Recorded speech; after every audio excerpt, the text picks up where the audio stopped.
جب بھی کسی کمزور کو دیکھتا ہے اور اس کے بعد پل بڑھتا ہے، اس کے بعد اس کے جیسے عام محاورے میں کہا جاتا ہے کہ اس کی بریکیں فیل ہو جاتی ہیں۔ جو کمزور سامنے آیا بس کسی قسم کا کوئی لحاظ نہیں ہے، چاہے وہ کمزور اپنے گھر میں موجود ہو یا باہر ہو۔ ہم اس کے اوپر اپنی دھونس، اپنی دھمکی، اپنا روب، اپنا سب کچھ جھاڑتے ہیں۔ کیوں؟ ہم سمجھتے یہ ہیں کہ اس کا قصور یہ ہے کہ وہ کمزور ہے، حالانکہ رسول اللہ علیہ الصلوۃ والسلام نے فرمایا تمہیں رزق اور تمہیں کامیابیاں تمہارے کمزور لوگوں کی وجہ سے ملتے ہیں۔ اب وہ ان میں کمزوروں میں سے کون؟ کمزوروں میں سے اپنی اولاد بھی تو کمزور ہے، اپنے بچے بھی تو کمزور ہیں، اپنی بیٹیاں بھی تو کمزور ہیں، اور اپنے ماں باپ جب وہ بڑھاپے کی حالت میں پہنچ جاتے ہیں وہ بھی تو کمزور ہوتے ہیں، اور معاشرے کے اندر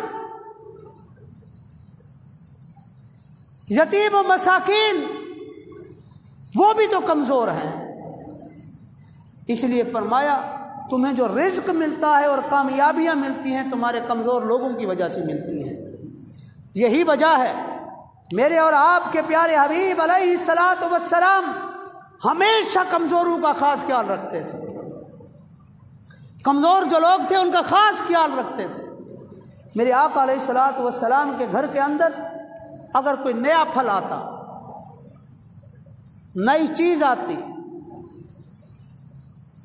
چاہے وہ زیادہ قیمت والی ہوتی یا تھوڑی قیمت والی ہوتی، میرے آقا علیہ الصلوۃ والسلام سب سے پہلے اس نئی چیز کو لے کر باہر تشریف لے جاتے ہیں، اس محلے کے بچوں کو جا کر کھلاتے ہیں۔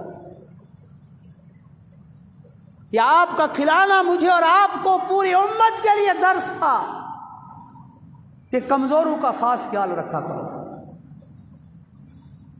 اور میرے آقا کے پاس اگر کوئی بوڑھا آ جاتا، سفید ریش والا آ جاتا، میرے آقا علیہ الصلوۃ والسلام ان کی قدر کرتے تھے۔ میرے آقا علیہ الصلوۃ والسلام اس وقت کے نوجوانوں کو سکھاتے تھے کہ خبردار ان کا خاص خیال رکھا کرو، اور ہمیشہ کوشش کرتے تھے جیسے ہی اگر کوئی کھانے کی چیز ہے کسی جگہ پہ تشریف فرمائے تو ہمیشہ بوڑھے لوگوں سے شروع فرماتے تھے، کمزوروں سے، ہمیشہ انسانیت کا وہ اس کے اندر۔ میرے آقا علیہ الصلوۃ والسلام تشریف لے جا رہے ہیں، بڑا مشہور قصہ ہے۔ ایک بوڑھی عورت، یہودی عورت جو دین اسلام کو ماننے والی نہیں بلکہ مخالف ہے، اپنے گھر کا سامان اٹھا کر گلی میں کھڑی ہوئی ہے۔ کس لیے کھڑی ہے؟ میرے آقا کا وہاں سے گزر ہوا، آپ نے دیکھا ایک کمزور عورت کھڑی ہے، سامان کے ساتھ کھڑی ہے، طاقتور لوگ گزر رہے ہیں مگر کوئی اس کمزور کی طرف دیکھ نہیں رہا، کوئی اس سے پوچھ نہیں رہا کہ تو کیوں کھڑی ہے۔ میرے آقا علیہ الصلوۃ